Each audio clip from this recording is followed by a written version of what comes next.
and I am happy, but I also just have this lingering shadow of darkness that just pops up when I'm in the thick of it all and trying to do too much, and it's just so hard for me to shake it off. And to be honest, when it does come up, I don't handle it well. So this is why this could be called Things I'm Scared to Tell You Part 2, because I know better. I know all the ways to handle things. I know that my feelings are valid. I know that I should feel the feels, but when it comes up, I still am a human, and I talk myself out of my feelings. I say, I shouldn't feel that way. I have everything I've ever wanted, and I'm feeling overwhelmed and stressed and fearful and angry and resentful. I shouldn't be feeling those feelings. That's silly, Lindsay. And that's a very common thing that a lot of us do. We feel certain emotions, and then we talk ourselves out of them, and then we spiral. Welcome to Alignment Adventures. This is a podcast where we explore what it means to live a fulfilling, aligning, and present life. I'm your host, Lindsay Tanner, and I am so grateful that you are here.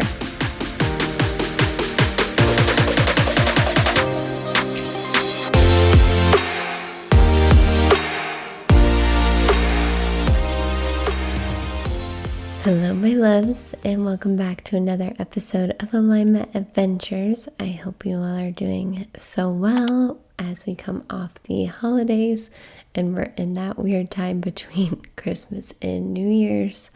As you probably noticed, I took an unexpected break, which it does make my heart so happy to be back. I had to take a break for many reasons, mostly because I was sick for a week. So I literally couldn't get a podcast recorded and posted.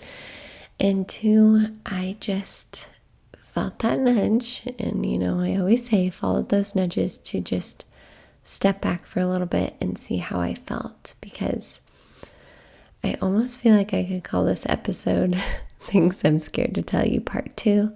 Which if you haven't checked out Part 1, I filmed it back in October and I just shared some things that I'm quote unquote scared to tell you. But I also don't want to come on here and just sound like I'm complaining, and I feel like that's what it could potentially sound like, and I realize that's a mind story, but I just want to share as openly as I can things I've been going through recently. Now, it's no secret that this has been a year of transitions. So many things have happened. I'm not going to recap it because I feel like I mention it every episode. But I do have a few videos on my YouTube channel I just want to mention real quick in case you are interested. One I haven't filmed yet, but I'm going to film in the coming weeks. So just make sure you're subscribed if you're interested for this one. But I think this is a powerful practice for anyone to do, whether you have a YouTube channel or not, whether you have a podcast or not. And that is go through the previous year, month by month, and just remember what you did, maybe highlights from that month, fun trips you went on, or just fun things you did. And also maybe the challenges of that month and what you learned. Maybe you haven't given yourself time to reflect back on what you've learned from the challenges of 2023. Like I've said many times, this has been the year of high highs and low lows. And it's just so cathartic for me to go back and see some of those challenges in hindsight. And I know I'm going to feel that way about the current stage I'm going through. When I have hindsight on what I'm going through now, I'm going to be like, oh yeah, this is why that happened. And not everyone sees life that way. Not everyone thinks that everything is happening to them for a reason. I personally do. I always have on a soul level. And I continue to think that way, that things are always happening for our highest good. So if you feel the call to do that, go and go through your past year month by month, and you can go check out me doing it on my YouTube channel. 2 other videos I have already filmed and posted are a winter solstice and New Year meditation and a winter solstice and New Year journal with me. Now I realize the winter solstice has already come and gone, but we are still in the thick of the darkness. We are still in the thick of the darkest nights of the year. Yes, the sun has returned. The nights are getting shorter and shorter. You will notice that ever so slightly, but we're still in winter. Like technically winter just started with the winter solstice. So I think the themes of those videos are going to be really applicable probably through the month of January and even February. So don't let the fact that it says winter solstice on there stop you from going and using that meditation, using those journal prompts. You kind of like journal with me and hear what I have to say about those journal prompts, but it's just such a beautiful invitation to embrace this season.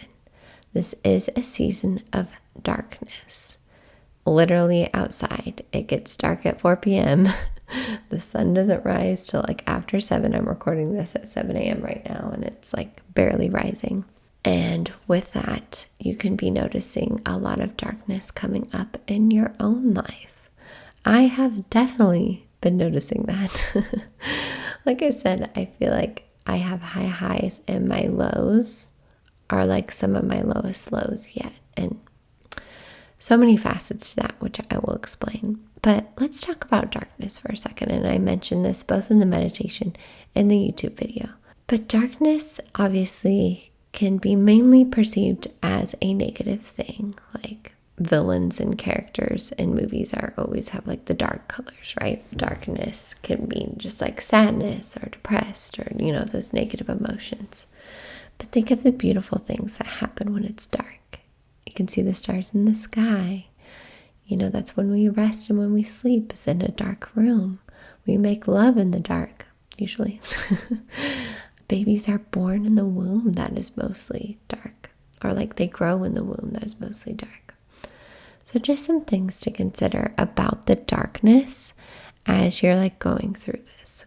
So just to give you a little context here, my main source of darkness is around this concept of finding balance and finding time in this new season of life. By definition, as you know, if you've been listening to the podcast, I am a stay-at-home mom, and I am so grateful for that. I love getting to spend time with Arlo. I love getting to watch him grow up. I love being his main caretaker. But I also have this podcast that brings me so much joy. And even though I'd taken a break for the past 2 weeks, it really helped me solidify it in my awareness, how much joy it brings me. Like it makes me sad when I don't get to record these episodes. Even though I know when I need to take breaks, it does make me sad. It like dims that fire within me, which we'll talk about here in a second too. So I just feel so much darkness coming up around trying to pursue my dreams and my passions while also showing up for my family. Like I just feel like I can't find this balance. And sometimes I feel like I'm quote unquote failing at everything. Like I'm doing nothing well because I'm trying to do it all. And I think that was just really like compounded when we got sick, and with the holidays, it's busy and you're running around. But like the more I journal on it and meditate on it and talk about it, shout out to my husband, my sweet, sweet husband. He has had many conversations around this with me. He just wants to see me happy too. And I am happy. But I also just like have this lingering shadow of darkness that just pops up when I'm like in the thick of it all and trying to do too much. And it's just so hard for me to shake it off. And to be honest, like when it does come up, I don't handle it well. So this is why this could be called Things I'm Scared to Tell You Part 2. Because I know better. Like I know all the ways to handle things. I know that my feelings are valid. I know that I should feel the feels. But when it comes up, I still am a human, and I talk myself out of my feelings. I say, I shouldn't feel that way. Like I have everything I've ever wanted, and I'm feeling overwhelmed and stressed and fearful and angry and resentful. Like I shouldn't be feeling those feelings. That's silly, Lindsay. And that's a very common thing that a lot of us do. We feel certain emotions and then we talk ourselves out of them, and then we spiral. So I get frustrated because obviously I know better. I have a whole podcast dedicated to this, And I do go back and listen to episodes, which really, really helps. So this podcast is very cathartic for me.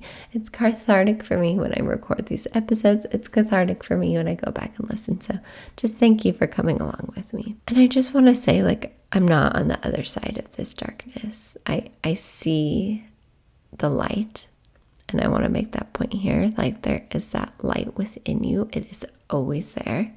Even on the darkest night, like the winter solstice, even in the dead of winter, when everything seems dead and maybe hopeless. And I know a lot of people suffer from seasonal depression, and I get it. Like, everything has perceived to die. It's dark most of the time.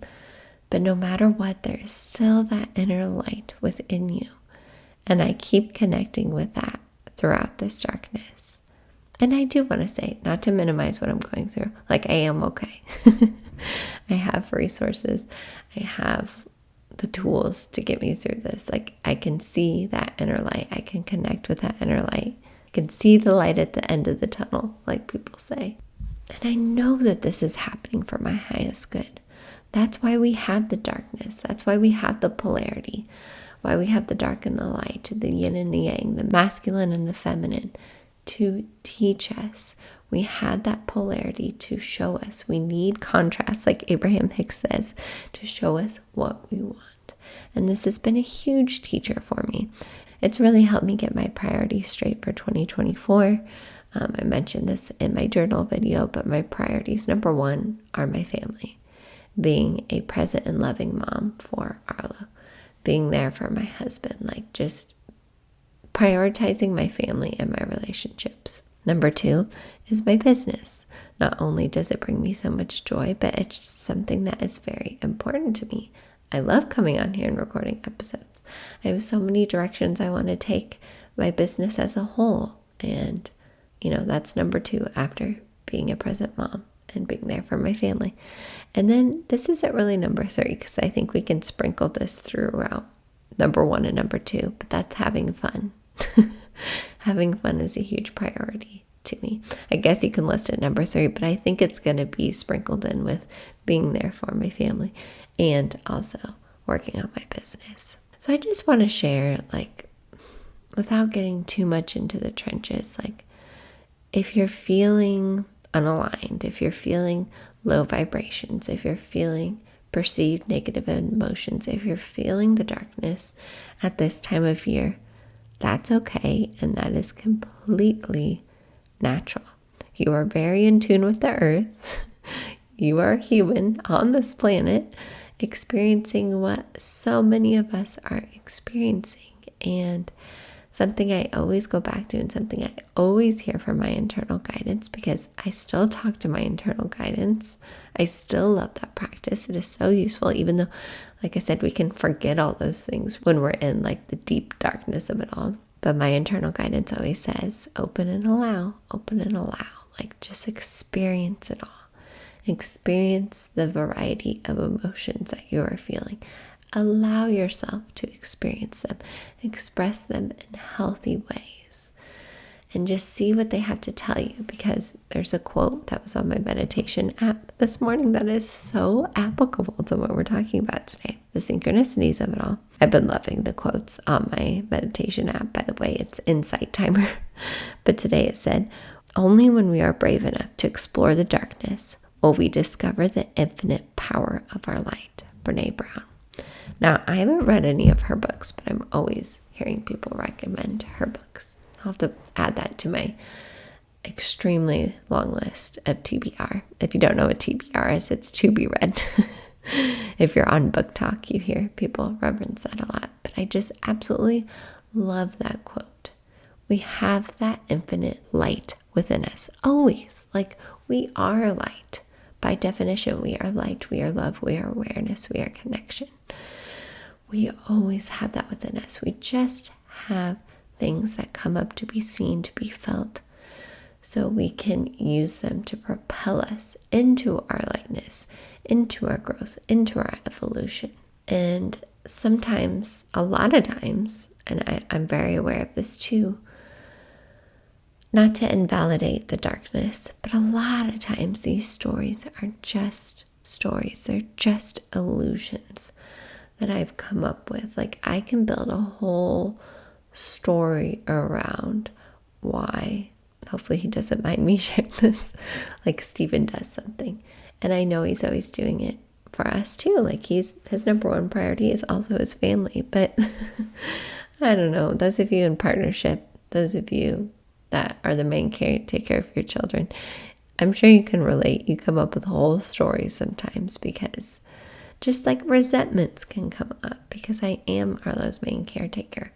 Stephen does help me, obviously, but he also has a job. He also has, things that he's getting done around the house. Anyways, things can come up and I can build these whole stories around, well, I have to do this all on my own, blah, blah, blah. And it's just stories. It's just illusions. And I'm really in that spot of finding the balance between feeling my feels and not perpetuating the story. That's where I'm getting tripped up, if I'm being honest, is feeling my feels without perpetuating the mind story. And I keep telling people this, but like when I'm processing something, I literally sound like someone with multiple personalities. And I mean, no offense to anyone that actually experiences that, but I feel that way sometimes. Like when I'm processing something, I have my mind side of things that is angry or resentful or sad or depressed, feeling the feels. And then I have my awareness that sees it from this higher perspective. So as I'm processing, I will just bounce back and forth between those two perspectives. And if you were there listening or reading my journal, you would probably be dizzy from, being bounced around. But I just encourage you to not shy away from exploring both sides, which I apologize. I'm obviously still, lugging around some of the sickness stuff going around. So if you hear that in my voice, again, it just is what it is. But I just encourage you to explore the light and the dark. Leverage this time of the year when we have mostly nighttime in our 24 hours. Like, can you embrace some of the darkness in your life? Because on the other side is the polarity, is the opposite, is the light. And it is all here to teach us certain things. It is all here for our highest good. Don't become a victim to your circumstance. Like, I notice myself being in victim mentality so much. Like, why do I feel this way? Like, why can't I just enjoy the things around me? Because I have so much around me that I have been manifesting for so long. And I think that's what drives me crazy. And that's what makes me invalidate my feelings, is I'm like, I should be happy all the time. I have this, and this. So I say that just to be aware of that victim mentality if it's coming up for you. Like, just so much to explore in all of these areas. Now, I'm sure I'm going to edit it out, but I'm getting the hiccup. So I'm going to take that as a sign to stop. I hope this episode was useful for you. To be honest, my mind's like, Lindsay, this is all you've been talking about for the past 7 episodes. But honestly, it's what I've been going through, and it felt inauthentic to come back on here and just jump back into our spiritual and science conversation without acknowledging this, which I am going to get back to that. I have so many ideas and so many things I want to dive into, but I just had to come on here and share my heart with all of you, and just know that it's okay if you are swimming through the darkness right now. Know that it's okay, that it's perfectly natural for this time of year, and there's so much beauty in the darkness, and there's so much that we can learn there to get on the other side, and remember that we always have that internal light within us. So I'm sending you all so much love, all the high vibes, even though it's okay you're not feeling them all the time. It's totally okay. Even if you're not feeling them a little bit, it's totally okay. Please subscribe if you are new here. Please go and check out the YouTube channel if any of that sounds aligning to you. I should be back every Monday. I think I've got a good routine figured out for 2024, which also my intentions for 2024. I shared this on one of the videos, but that is to follow Bashar's formula. If you're interested, I will link an episode where he explains the formula in a podcast episode. I'm not even going to get into who Bashar is. I've explained him so many times, but basically it's following your highest excitement, your passion to the best that you can. Do it to the best ability that you can without expectations for the outcome. And just staying in a positive state as much as you can and working through the things that are holding you back, which I feel like I've been doing, but our human minds love formulas like step 1, 2, 3, 4. So that, along with my priorities that I already mentioned earlier in the episode, are my intentions for 2024. So I'm sending you all so much love, all the powerful energy with the new year. Remember, you don't have to be doing a million things right now. It truly is a time for rest, going within, and just like reconnecting with yourself and embracing that darkness. This is the time to embrace that darkness and let that be a catalyst for changes we want to see in our life. So please share this episode with anyone that you think needs to hear this message. Please share any takeaways you have with me on Instagram at Lindsay with an A, M as in Michelle Tanner. And of course, I will see you next week on Alignment Adventures.